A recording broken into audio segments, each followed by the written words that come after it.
नमस्कार मेरे प्रिय बालकों, आप लोगों का स्वागत है आपके प्यारे से अपने चैनल सीजे 9th में। मैं आपकी साइंस वाली दीदी एक बार फिर से आ चुकी हूँ एक नए पार्ट के साथ। तो हम क्लास 9th का chapter number 1 matter in our surroundings इसको हम कर रहे थे। ठीक है, तो चलिए अपने जो हमने पीछे पढ़ा था एक बार रिवाइज कर लेते हैं।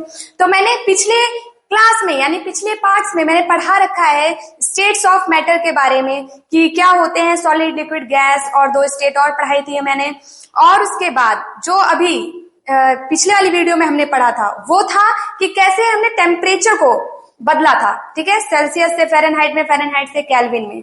ठीक, तो आज हम करने वाले हैं inter conversion of states of matter, यानी कि change of states of matter. जैसे सॉलिड, लिक्विड, गैस हमारे पास है, तो कैसे सॉलिड से लिक्विड, लिक्विड से गैस हम इसकी फिजिकल स्टेट में कैसे हम कन्वर्जन कर सकते हैं।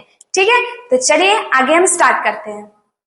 Change of states of matter, we can change the states of matter by 2 methods. कौन कौन से method? 2 methods. By changing the temperature और बाय चेंजिंग द प्रेशर। तो सबसे पहले अपना पहला पार्ट पढ़ते हैं, वो क्या है? Bye changing the temperature. ठीक है, देखिए सॉलिड, लिक्विड, गैस हमारे पास मेन 3 स्टेट्स होती हैं। तो इनको हम कैसे टेम्परेचर को चेंज करके हम एक दूसरे में चेंज कर सकते हैं, इसी को कहते हैं inter conversion of states of matter.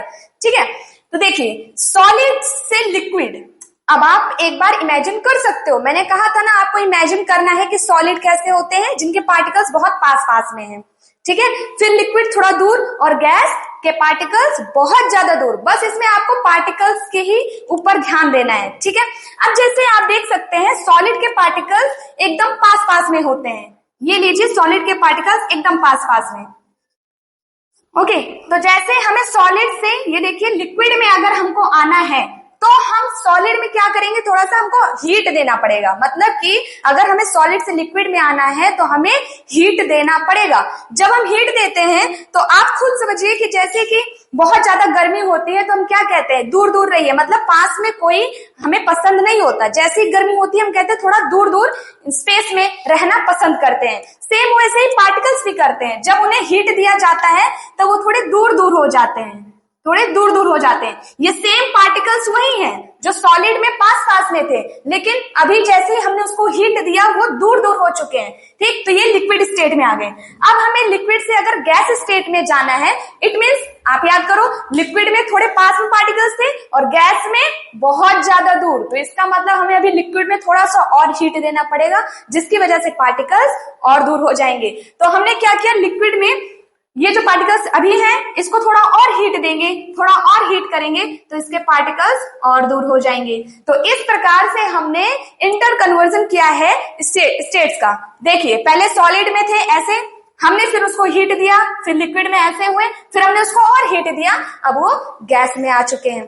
ठीक है, तो जैसे हमने सॉलिड से लिक्विड, लिक्विड से गैस किया है, तो क्या हम इसको दोबारा से रिवर्स कर सकते हैं, गैस से लिक्विड या लिक्विड से सॉलिड? हाँ, कर सकते हैं। जैसे हमने अभी हीट दिया था वैसे अब हमको क्या करना पड़ेगा, कूल करना पड़ेगा। जब हम गैस के पार्टिकल्स को कूल करते हैं थोड़े प्रेशर में, आप सबसे पहले भी टेम्परेचर के बारे में पढ़िए कि गैस के पार्टिकल्स को अगर हम कूल करेंगे तब वो लिक्विड में आ जाएगा, और लिक्विड के पार्टिकल को और कूल करेंगे तब वो सॉलिड में हो जाएगा। अब कूल का कैसे हम देख सकते हैं, जैसे ठंडियां होती हैं तो हम क्या करते हैं कि अगर हमारे पास लोग ज्यादा रहते हैं तो हमें अच्छा लगता है क्योंकि गर्मी महसूस होती है और हम ठंडियों में पास पास बैठना ज्यादा पसंद करते हैं। सेम वैसे ही जब पार्टिकल्स दूर दूर हैं और उनको थोड़ा कूल किया जाएगा तब वो पास आने की कोशिश करेंगे, जब वो थोड़ा सा पास आएंगे तब वो लिक्विड बन चुके हैं।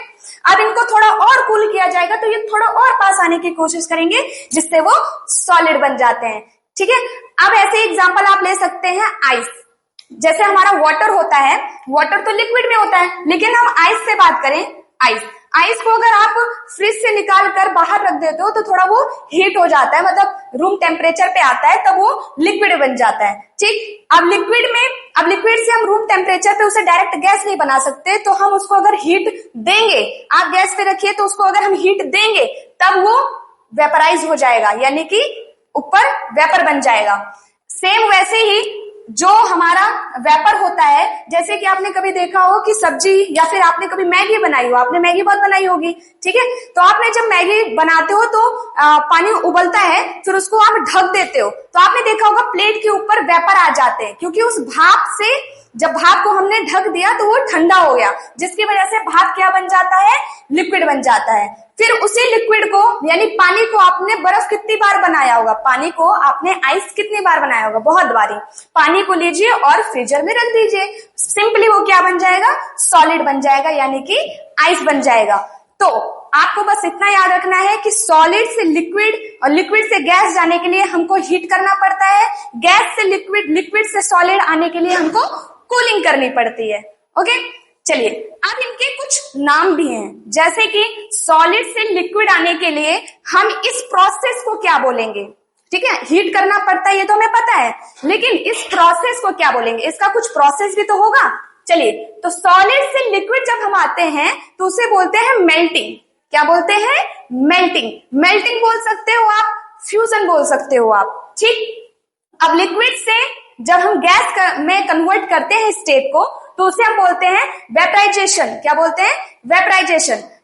बहुत बच्चे कंफ्यूज होते हैं इवोपरेशन में, तो मैं बताऊंगी वो अलग टॉपिक है इवोपरेशन। आप सबसे पहले ये समझिए, जब हम लिक्विड को गैस में कन्वर्ट करते हैं तो उसे हम वेपराइजेशन बोलते हैं, ठीक। सॉलिड से लिक्विड होना मेल्टिंग बोल सकते हैं या फिर फ्यूजन, और लिक्विड से गैस होने को हम वेपराइजेशन बोलते हैं, ठीक है।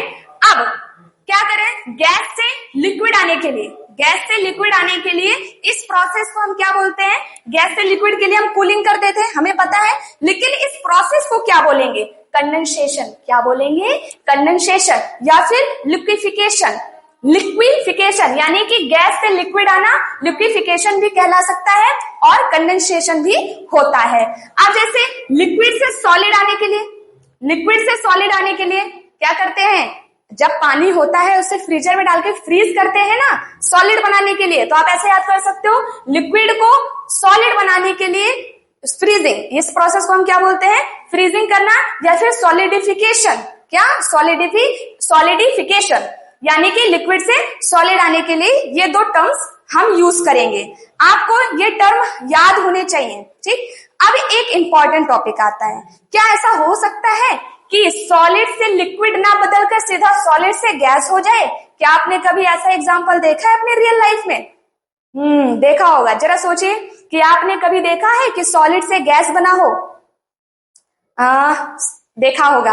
मैं आपको एग्जांपल दे दूं, जैसे कि आपने पूजा की होगी कभी तो देखा होगा कपूर जो हम रखते हैं और फिर उसको जला, सॉलिड होता है ना कपूर, आपने उसको जलाया और फिर डायरेक्ट जल के गैस में कन्वर्ट हो जाता है, ठीक। नेपोथिलीन बॉल जो होती है, ठीक है, आपने देखा होगा वॉशरूम वगैरह में रखा जाता है, वो हमें खुशबू देती है, जिसकी वजह, और सॉलिड होता है, लिक्विड में ना कन्वर्ट होके सीधा वो स्मेल के रूप में गैस में चली जाती है, ठीक। तो मतलब कि ये स्टेट, ये ऐसा भी संभव है कि सॉलिड से सीधा गैस बन जाए।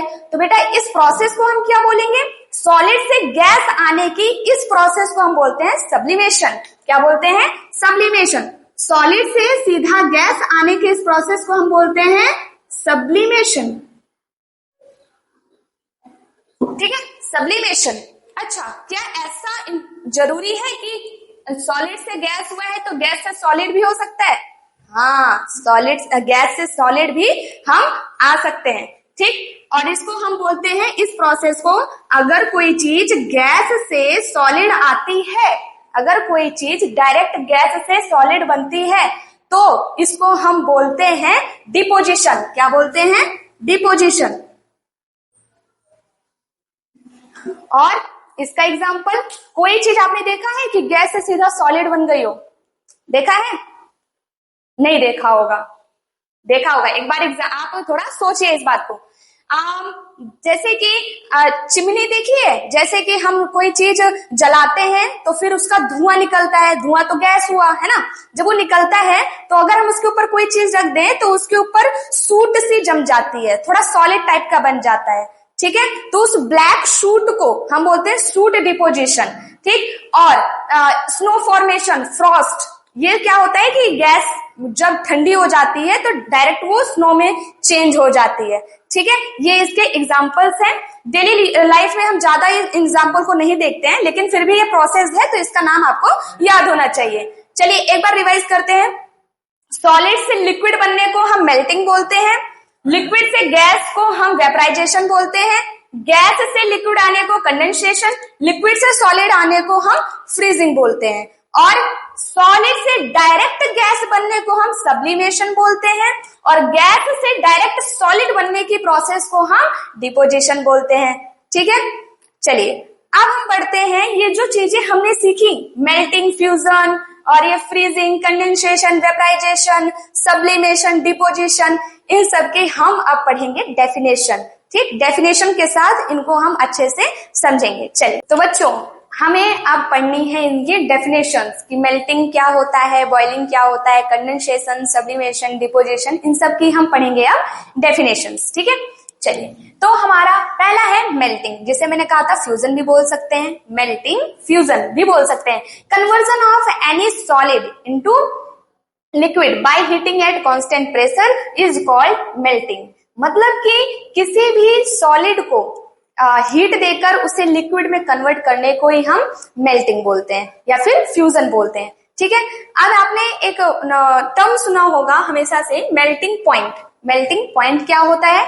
ये होता है minimum temperature at any solid convert into liquid, उसे ही हम क्या बोलते हैं? Melting point. एक टेम्परेचर होता है ना, आपको मैंने टेम्परेचर के बारे में पढ़ाया था पिछले वीडियो में। तो एक टेम्परेचर, एक ऐसा टेम्परेचर, ऐसा मिनिमम टेम्परेचर जिस पर कोई भी सॉलिड लिक्विड होना स्टार्ट हो जाए, मतलब कि ऐसा एक पॉइंट आएगा जहां पर अब लिक्विड बनना वो स्टार्ट हो जाएगा, तो उसी पॉइंट को हम क्या बोलते हैं? Melting point. ठीक है, चलिए आगे हमारा है बॉइलिंग यानी वेपराइजेशन, सॉरी बॉइलिंग यानी vaporisation, conversion of any liquid into gas. मतलब कि किसी भी लिक्विड को गैस यानी वेपर में कन्वर्ट करना ही क्या कहलाता है? बॉइलिंग कहलाता है। ठीक है, यहां पर भी एक टर्म आता है बॉइलिंग पॉइंट। ठीक, तो बॉइलिंग पॉइंट क्या होता है? ऐसा मिनिमम टेम्परेचर जिस पर कोई लिक्विड गैस में कन्वर्ट होना स्टार्ट हो जाए, ऐसा मिनिमम टेम्परेचर जिस पर कोई लिक्विड सीधा गैस पे बनना स्टार्ट हो जाए, उसी को हम क्या बोलते हैं? बॉइलिंग पॉइंट बोलते हैं। जैसे कि हमारा वाटर है, उसको हम बोलते हैं कि उसका बॉइलिंग पॉइंट 100 डिग्री सेल्सियस है। 100 डिग्री सेल्सियस क्यों? क्योंकि जैसे हमने पानी रखा है और हम अगर थर्मोमीटर लगाकर उसको चेक करें तो पहले तो 60 डिग्री, 70 डिग्री, 80 डिग्री, 90 डिग्री, और जैसे ही 100 डिग्री सेल्सियस पर हमारा जाता है टेम्परेचर, उसी पे हमारा जो लिक्विड है धीरे धीरे वेपर में बनना स्टार्ट हो जाता है और वेपराइज हो जाता है। हमारा वाटर 100 डिग्री सेल्सियस से आगे नहीं बढ़ेगा जब तक पूरा वेपर नहीं बन जाता। ठीक है, तो इसी को हम क्या बोलते हैं? Boiling point. अच्छा, क्या मेल्टिंग पॉइंट और बॉइलिंग पॉइंट सबके अलग अलग हो सकते हैं? यस, जितने भी लिक्विड हैं, अब लिक्विड में केवल पानी तो नहीं आता, ऑयल भी आता है, पेट्रोलियम भी आते हैं, तो बहुत सारे लिक्विड्स होते हैं। ठीक है, तो सबका बॉइलिंग पॉइंट क्या होगा? अलग अलग होगा। सबका मेल्टिंग पॉइंट, अब सॉलिड का मैंने क्या बताया था? सॉलिड से लिक्विड बनने को ही हम क्या बोलते हैं? मेल्टिंग बोलते हैं। अब सॉलिड तो कुछ भी हो सकता है, आइस भी सॉलिड है। ठीक, एक बोले तो आयरन भी सॉलिड है, एल्यूमिनियम भी सॉलिड है, बहुत सारे मेटल्स हैं जो कि सॉलिड हैं। ठीक है, तो जितनी भी सॉलिड वाली चीजें हैं सबका मेल्टिंग पॉइंट अलग अलग होगा। वैसे ही सारे जितने भी लिक्विड हैं सबका बॉइलिंग पॉइंट अलग अलग होगा। चलिए, आई होप आप लोगों को समझ आया होगा।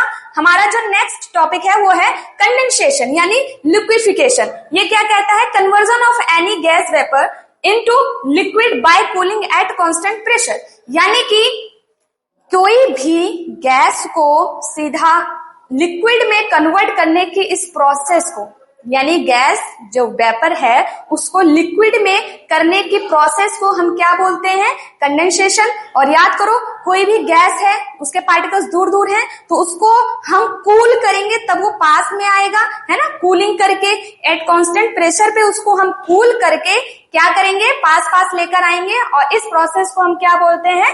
कंडेंसेशन यानी लिक्विफिकेशन। ठीक है, चलिए आगे हम पढ़ते हैं फ्रीजिंग। फ्रीजिंग, ठीक है। नेक्स्ट क्या है, फ्रीजिंग यानी कि सॉलिडिफिकेशन। क्या होता है, conversion of any liquid into solid bye cooling at constant pressure is called freezing यानी सॉलिडिफिकेशन। क्या होता है कि कोई लिक्विड जब सॉलिड में कन्वर्ट होता है तो इस प्रोसेस को हम क्या बोल देते हैं, फ्रीजिंग, ठीक है। चलिए, तो अब देखिए, कोई भी लिक्विड होगा तो जरूरी तो नहीं है सारे लिक्विड एक ही टेम्परेचर पे फ्रीज हो, है ना। सबका अलग अलग टेम्परेचर होगा। जैसे हमारा पानी है, वाटर, वो 0 डिग्री सेल्सियस पे फ्रीज होता है, और दूसरा कोई अगर हम ले लें, पेट्रोलियम ले लें, ऑयल ले लें, या फिर कोई और लिक्विड ले लें, तो जरूरी तो नहीं वो 0 डिग्री सेल्सियस पे फ्रीज हो। तो इसलिए सबका, जितने भी लिक्विड है, सबका फ्रीजिंग पॉइंट अलग अलग होता है। तो फ्रीजिंग पॉइंट होता क्या है, मतलब कि temperature at which any liquid, ऐसा टेम्परेचर जिस पर कोई लिक्विड कन्वर्ट होता है किसमें, सॉलिड में, तो उसे हम क्या बोल देते हैं, फ्रीजिंग पॉइंट। चलिए, नेक्स्ट है हमारा सब्लिमेशन, यानी कि conversion of any solid into gas directly by heating is called sublimation. मतलब कि कोई भी सॉलिड डायरेक्टली गैस में कन्वर्ट होता है, मतलब बीच में लिक्विड वाला जो फेज है ना, वो नहीं आ रहा है, डायरेक्ट सॉलिड से गैस में कन्वर्ट हो रहा है, तो और हीट करने की वजह से, तो इसको हम क्या बोलते हैं, सब्लिमेशन। इसका एग्जांपल अगर आप लोग, जैसे मैंने बताया था, कैम्फर है ना, कैम्फर मतलब कपूर ही होता है, ठीक है। और नेपथलीन बॉल बताई थी, एक आयोडीन भी लिख सकते हैं, आयोडीन भी होता है जो कि डायरेक्ट कन्वर्ट होता है हमारा गैस में, पहले सॉलिड में होता है फिर वो गैस में कन्वर्ट होता है। चलिए, अब डिपोजिशन, सब्लिमेशन, अगर आप देखोगे तो आपकी एनसीईआरटी में डिपोजिशन का कहीं नामो निशान भी नहीं है, और मेनली सब लोग डिपोजिशन कोई बताता नहीं है। सब्लिमेशन को ही, जब ये वाला प्रोसेस है ना कि सॉलिड से गैस और गैस से सॉलिड, दोनों ही प्रोसेस को सब्लिमेशन में कंसीडर कर लेते हैं, लेकिन नहीं, इसका एक अलग से टर्म होता है जिसे हम बोलते हैं डिपोजिशन, ठीक है। डिपोजिशन होता क्या है, conversion of any gas into solid, conversion of any gas directly into solid bye cooling, तो इसको हम क्या बोल देते हैं, डिपोजिशन। यानी कि कोई भी गैस डायरेक्टली सॉलिड में कन्वर्ट हो रही है कूलिंग की वजह से, तो हम इस टर्म को क्या बोलते हैं, डिपोजिशन, ठीक है। अब इसका एग्जांपल मैंने आपको क्या बताया था, जैसे कि धुआं निकलता है तो उसके ऊपर अगर आप कुछ रख देंगे तो काजल नहीं बन जाता, काजल थोड़ा सॉलिड टाइप का होता है, ठीक है, उसे सूट बोलते हैं, सूट डिपोजिशन, ठीक है, सूट डिपोजिशन होता है, इसका एग्जांपल है। चलिए, तो बच्चों आगे अभी के लिए सिर्फ इतना ही, ठीक है। आगे मिलते हैं अपने इसी चैप्टर 1 को कंप्लीट करने की कगार पे, ठीक है। चलिए, नमस्कार।